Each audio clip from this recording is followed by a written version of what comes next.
Maria is a successful entrepreneur, but recently she was facing some problem with forecasting the consumer demand. So she decided to meet her consultant friend Aaron at his office. Hello, Aaron. I've run into a big problem with my business.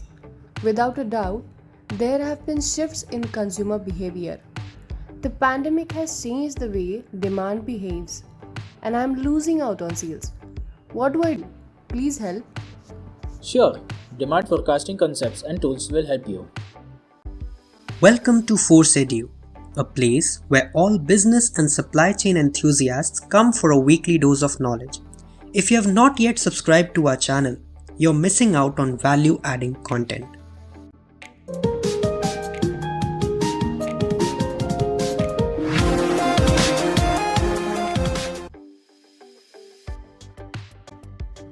So, what can I learn about demand forecasting?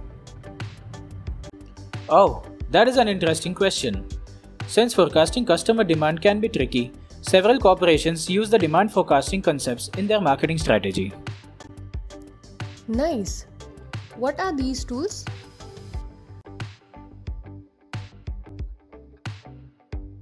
Passive demand forecasting is the least complex method where historical data is used to predict future sales.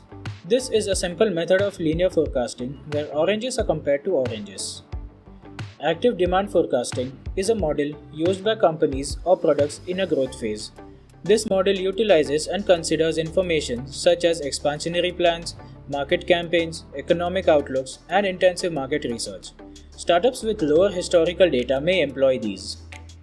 Short-term projecting looks at data concerned with the recent future, usually the next 3 to 12 months. This method is advantageous to use when responding to quick changes or fluctuations in demand, especially if you run a product line that frequently changes. Alright, to add to these, we see that consumer goods corporations should grasp that they have to look at significant consumption habits of consumers, such as household supplies, packaged foods, daily meat and dairy, personal care products, to name a few, fluctuated vastly. How do marketers assess these changes?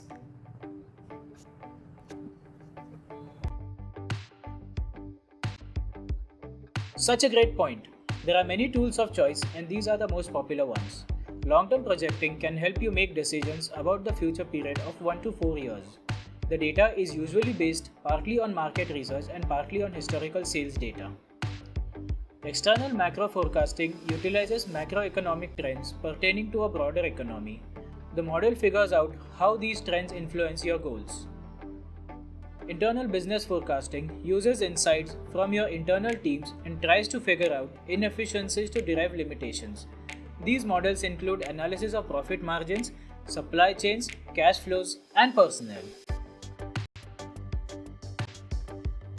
The popular tools include market research, Salesforce Composite, Delphi method, trend projection, and econometric methods. Market research utilizes data derived from surveys and similar forms and then analyzes these results for insights. Salesforce Composite is the tool where data about the market and customer behavior is derived from the feedback collected from your sales team, especially those at the front end and dealing directly with the customers. Delphi method influences and derives insights from experts, and this panel is used to draw knowledge from experts from different fields and experiences.